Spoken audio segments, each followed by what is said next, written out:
Welcome to yet another episode of TAU Unbound. I'm Ido Aharoni, your host, and today we will continue our conversations about the October 7th Gaza war imposed on us by the brutal attack of Hamas. And I'm very, very happy to have with us Professor Uriya Shavit. Welcome to our podcast. Happy to be here. Uriya Shavit is a very well-known name in Israel. To those of you who don't know him, he's also a prolific writer who wrote for many years for Haaretz, but he's also a specialist in Islamic studies and also has a specialty in the study of European Jewry. And we will talk about both in the context of what happened on October 7th. So my first question to you is, based on your area of expertise, which is something that every person who followed the events is baffled with, where this level of brutality and pre-civilizational cruelty is coming from. Well, I have to say first, we shouldn't care. I mean, because part of what we got us here is this endless chattering and analysis as to what they think, why they do it, and so forth. So we shouldn't really care where it's coming from. But the answer to your question is it's coming from a combination of a territorial dispute, an ethnic dispute, and a religious dispute in which large quantities of anti-Semitism were injected. The comparison between Hamas and Nazis is not Israeli propaganda. What we have here is an organization whose foundational charter is an anti-Semitic document. We have an organization who educates its youngsters from cradle to becoming militants on the idea that Jews are not human beings. We have here individuals who committed not just cold-blooded massacre, but one which I think consciously tried to imitate the horrors of the Holocaust. We have the worst atrocity that happened to Jewish people since the Holocaust. And what's even more fascinating, that it took just 2 weeks for us to have also Holocaust denial. That is, people like Queen Rania who are not shy to say, well, we're not sure this really happened, or we're not sure this really happened the way it's presented by Israel in international media.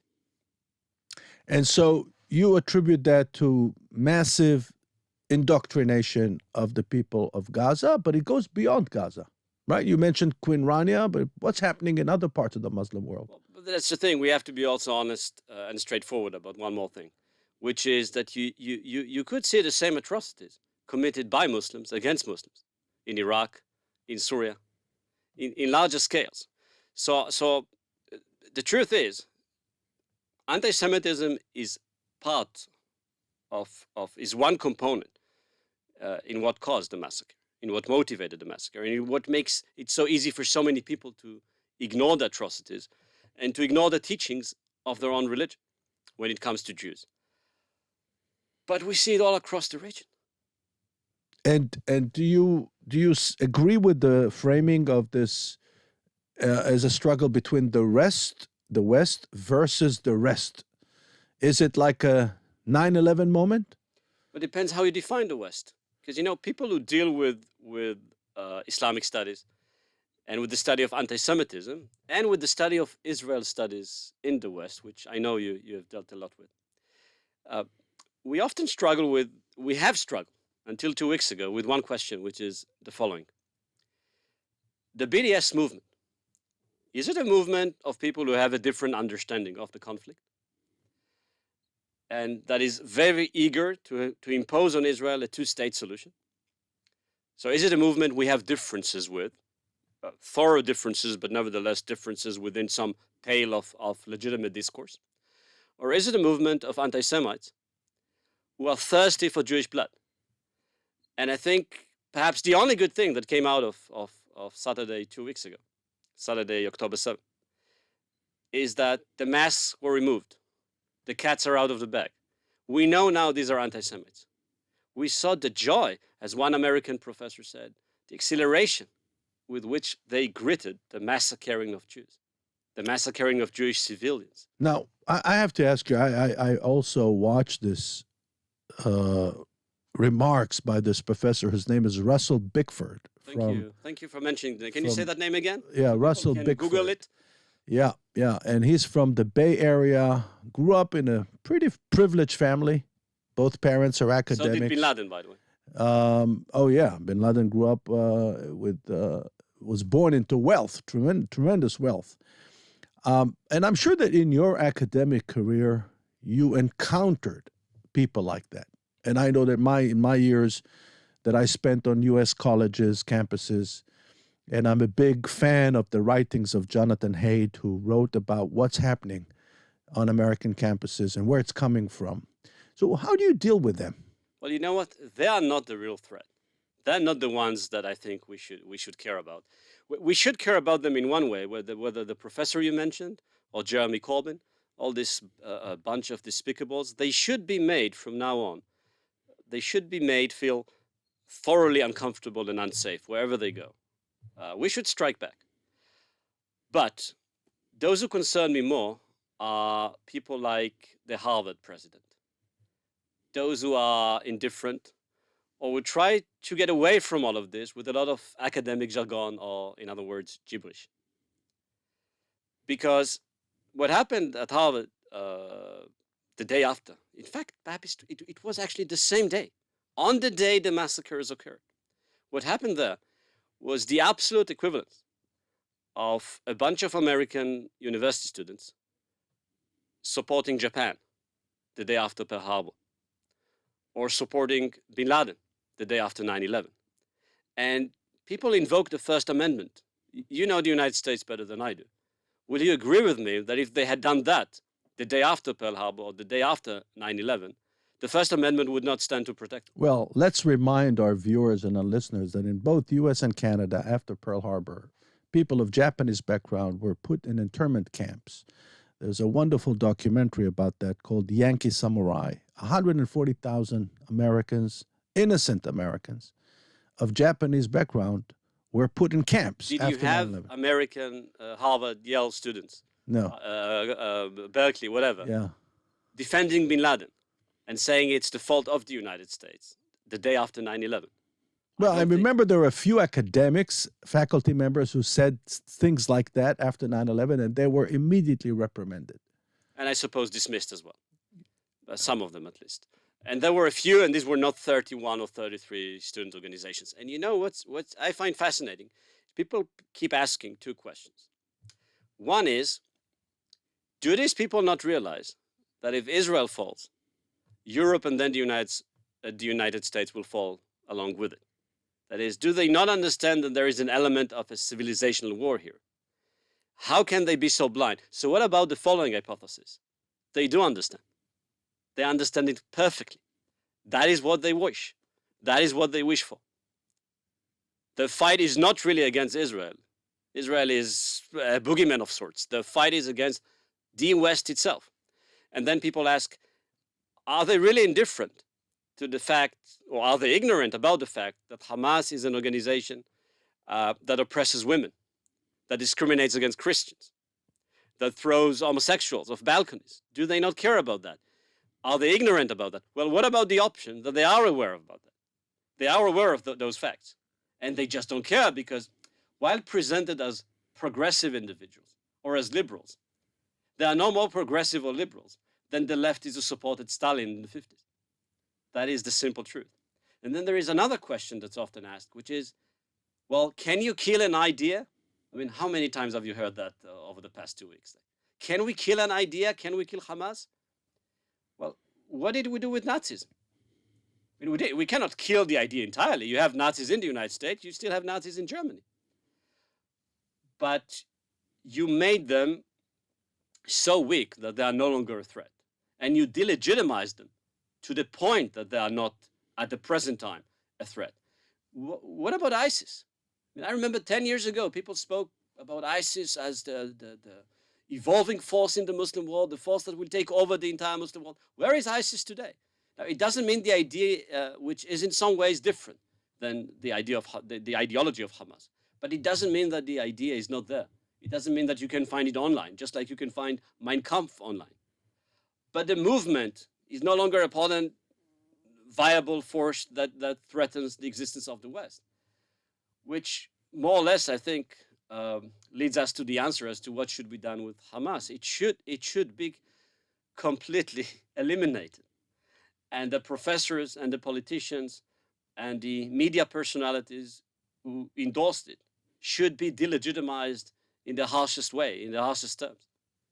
And if you had to give advice to the decision makers in Israel, assuming that Israel has the military capacity to take out the military capabilities of Hamas and possibly even impose the expulsion of Hamas leadership from Gaza, let's say to Doha, then what do we do with the 2.1 million Palestinians in the Gaza Strip?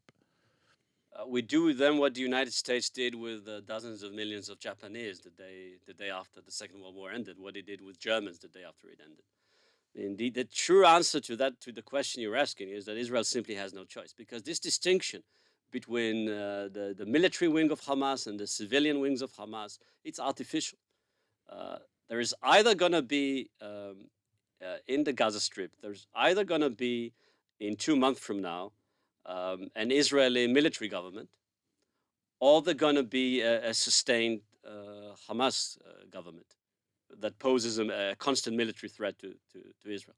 These are the two options. So since we don't have a third option... And I'm asking you this, wearing your hat as an observer and commentator of Israeli society. Do you think Israeli society, and more importantly, Israeli leadership, is up for that task? The current one? Yeah. I doubt it. I doubt if the current prime minister is up to any task. I mean, he obviously proved himself as incompetent and someone who makes bad choices. And I think the honorable thing for him to do would have been to resign and let someone else take the reins. I mean, he liked to compare himself to Churchill. Well, Churchill was not the prime minister of Britain at the very start of the Second World War. And to Churchill's credit is the first thing he did after he became prime minister is face the public. Yes. And he gave a speech that is remembered in history as one of the most important political speeches ever, in which he offered the British people nothing but blood, sweat, and tears. And let's be honest, we are not Britain of 1939 and not Britain even of 1941. Yeah. I mean, in the end, this is a regional power that is fighting 30,000 militiamen who have mostly light weapons. We have to bear that in mind. I mean, the comparison to the Holocaust is valid in many ways. It's not valid in the sense that we are not today ghetto Judah. Now, teach us a little bit more about the differences, the ideological differences between ISIS and Hamas, especially because of your European connection, because ISIS, after all, is in many ways a European creation. Well, the Hamas is a Muslim Brothers movement, and ISIS is a Takfiri movement, is a Jihadi Salafi movement. And if I try to, to sum up decades of history and quite a number of books in a few sentences, I would say the following. What both Hamas and ISIS desire to see, what both the Muslim Brothers and ISIS desire to see, is Muslim societies where Islam regains its status as a framework that organizes all aspects of life, including the political. And what they also have in common is seeing politics as the means to achieve that goal. The differences lie in two important areas. One is that, and without getting into too deep waters, one is that Hamas, as the Muslim Brothers, is very reluctant to launch violent revolutions against Muslim regimes. It considers regimes that are Muslim, but are not good Muslim regimes, nevertheless to be Muslim. That is, to be not to be regimes which are infidel and which should be excommunicated, and therefore could be against which violent jihad can be launched. That is not the way ISIS sees things. For ISIS, the Egyptian regime and the Israeli regime are equal evils. And in a way, the Egyptian one has priority in terms of fighting it. because it deceives people to believe that it is Muslim. The other important point is that because Al-Qaeda and ISIS, their origins are to an extent in Saudi Arabia, the views regarding social issues, everyday life issues, tend to be far, far more strict and dogmatic than the ones of Muslim Brothers, whose approach to gender, to leisure, I wouldn't say is liberal, but is more pragmatic than the ones of the Takfiri movements, the Jihadi Salafi movements. So in many ways, I always preferred, by the way, ISIS to Hamas, for a simple reason. It's not nice to say what I'm going to say now, but Jihadi Salafi groups are Muslims who kill Muslims. Hamas are Muslims who kill Jews. so if I understand you correctly, the hashtag Hamas is the new ISIS is actually quite misleading. No, it's not, because the methods were the same. The inspiration was ISIS inspiration and Nazi inspiration. Look, if they prefer Hamas is Nazism, I mean, let's go for that. I mean, but I think in the end, some of those issues are really splitting hairs which interest professors. But in the end, in terms of the threat to the West, I think that there is no difference. And I want to explain why with just, if you allow me, with just one Sure. one brief reading of the Charter of Hamas. Why does Hamas not recognize the existence of the State of Israel? Because if people had read the Charter, if all those university students on American campuses, and by the way, also in Israeli campuses, had bothered to actually read the Charter, they would understand that the issue Hamas has is not with occupation. It has nothing to do with 1967. Hamas is very clear, is unequivocal. Also in the so-called amended Charter of 2017, which is not a charter and is not amended, but nevertheless, also there, is unambiguous, unequivocal about its intention to liberate by force what they call all of Palestine. That means also Tel Aviv University grounds. How do they explain that? How do they justify that? This breach, by the way, of international law, which it seems that is very dear to some people. But how do they justify that? Well, they say this is a Muslim endowment. This is Waqf land, because Jews took it over from Muslims. Well, if we follow that logic, we have to answer the following question. Then what about Spain? What about Romania? What about Serbia? What about Cyprus? Are they next? Well, obviously, if you follow that logic, if it is true to itself, then they have to be next when the job is done here, when the job is finished here.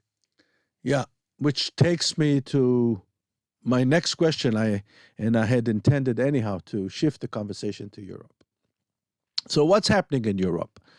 I feel that this is like a watershed movement. It's true that on the one hand, on the one hand, we see pro-Palestinian, anti-Israel demonstration, but on the other hand, I see a lot of information coming, especially from mainstream, respectable, reputable media, that indicates that publicly, at least, the most Western European countries do understand the severity of the problem that they're facing.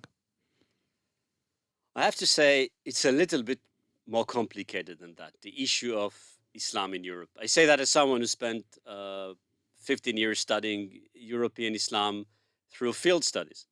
That if I spent Participant observation. Yes, a great number of days in mosques, and usually in the radical ones. So first, there isn't really such a thing as European Islam or the Islam in Europe, simply because these communities and individuals are split into so many different factions, including people whose Islamic identity is as practiced as I would imagine is your Jewish identity. If we just zoom in on mosques, there are very different mosques across Europe. There are some that preach tolerance, and there are some that are very radical. I think we have to address this case-based. And we also have to recognize that a segment within the European Muslim population is a potential bridge between Israel and the Muslim world. I can tell you that some of my best friends are European Muslims. And some of them are not just true friends of Israel and of the Jewish people. They're such peace-loving people and such great examples of how religion can motivate people to be good, to be better. So that's something I think we have to keep in mind. It's also something that we have to keep in mind is, as we speak, we should remember that as we speak, there are hundreds of Muslim medical doctors attending to patients, including from the Saturday massacre in Israeli hospitals, who are Muslim.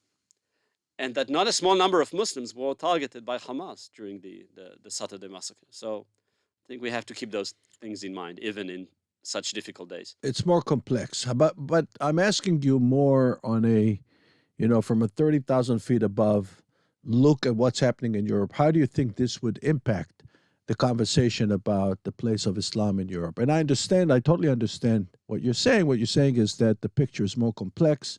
It's not black and white. It's not zero sum. And in fact, some Muslim communities could serve as a bridge. And I totally get that. But how do you, because again, what we've never seen, not even during '82 Lebanon war, such massive anti-Israel demonstrations in major European cities, even in Australia, in Sydney. I think first our focus should be campuses. Really, much of the poison comes from university campuses. It's very easy for Israeli professors to overlook that or to look the other way, but that's where it's coming from. Much of the viciousness and the confidence with which it is articulated is coming from university campuses, not from mosques. When it comes to mosques, again, we have to really treat this case-based. And there are some mosques in Europe that are extremely radical and extremely anti-Israeli. And I think, I'll be honest with you, I don't think that security agencies in the West are blind to that fact. I think what was overlooked for many years is what's happening on campuses. Because the mosques, really, there is intelligence work there. And that's one of the reasons why perhaps some of them are very careful not to say certain things. So it could be that the image they're projecting is not a truthful one. So, what's happening on campuses, at least in the United States, I know that in England, they're doing a better job. University administrators are doing a better job than in the United States, also because in the United States, especially in private universities, the administrators are afraid of the students. In the United States, administrators and professors are afraid of the students. That's why American academia is declining. Right. And so I don't know if you're familiar with the writings of Jonathan Haidt from NYU. But he wrote a book, which I think is one of the most important books on this subject, called The Coddling of the American Mind. And he talks about the reasons for it. Which I guess is a take on the closure of the American mind of Leo Strauss. Of Ellen Bloom. Bloom, sorry. Yes. Ellen Bloom, yeah. Ellen Bloom wrote that in '86, The Closing of the American Mind. And this is basically, it continues in the same direction, actually. But Jonathan Haidt writes about the root causes for this. And he says that it's not only social media. And indeed, since the introduction of the smartphone, you see a rise in insecurity, anxiety, number of suicides, the demand for safetyism, and so on. But it has a lot to do with the overprotective parenting of the 1990s. The laziness. Have you read that editorial that the Harvard student newspaper, the Daily newspaper, published around a year ago? The one where they stated that they are now endorsing the BDS movement? No, I have not. So I wrote about it, and the title I gave my piece was The Harvard Lazy. Because aside of the self-righteousness and the cowardness that they showed, one of the things that bothered me most about this piece, that their editorial, was how intellectually lazy it was, how non-committed to anything it was, how ignorant it was. And I thought, at least have the courage. If you think that Israel does not have a right to exist as the national home of the Jewish people, well, then state your mind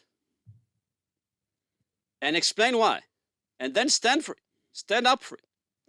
They haven't done that.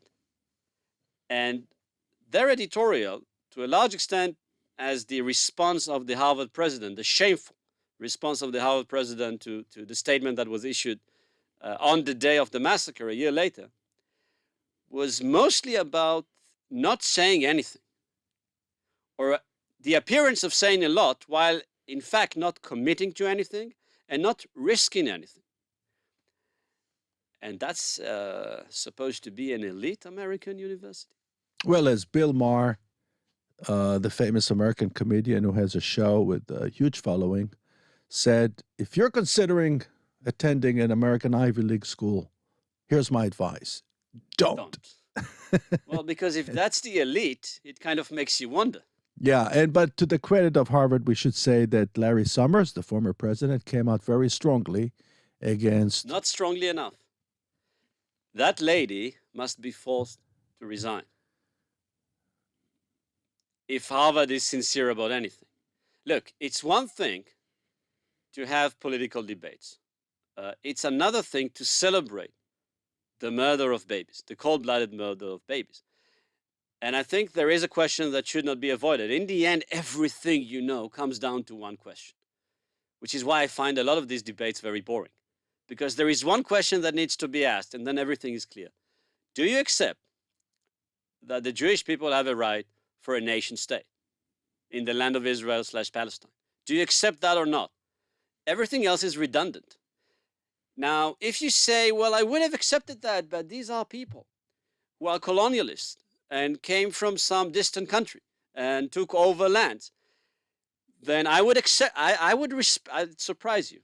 I'd respect that view in principle, but only if you answer one more additional question, which is, then what about the United States? What about Canada? What about New Zealand? What about Australia? What about Argentina? What about Saudi Arabia? Well, there was no affinity between a nation and the land. These were not diasporas.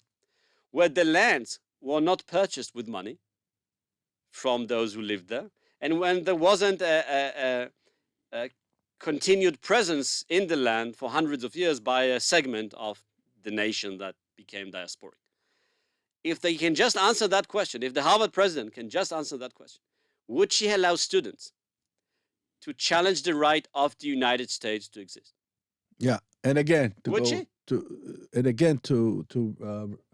mention Bill Maher one more time, he also mocked a liberal arts college in Connecticut for issuing the same statement about Israel as a colonial phenomenon. And then he says, do you understand? They published this in Connecticut. And he reiterated the word Connecticut. But they recognized that the land was once Indian. They were Native American, They recognized that. Yeah. That's very important. Well, we can talk a lot about the hypocrisy that we find in many academic institutions, but I must say, based on It's not hypocrisy, by the way. It's self-suicidal policies. It's not quite the same. But I must say that my experience in public universities in the United States is very different. Because in public universities, when it's not about the tuition and it's not a transactional thing, I find that kids actually come to study and that the faculty is not afraid of the students, which I don't find in private universities anymore. The faculty is afraid of the students. Even Jonathan Haidt talks about that. The things that he would have said 10 years ago in class, he will never say today. Well, I could go on for hours, but we're being kicked out of the space because there's another, podcast scheduled. I wanted to thank you. Thank you. It was a pleasure. For really speaking your mind. It's so refreshing. Well, it would be strange if I spoke someone else's mind. Well, I hope to host you again. Thank you. Thank you so much. And to our viewers and listeners back home, goodbye from Tel Aviv until our next episode.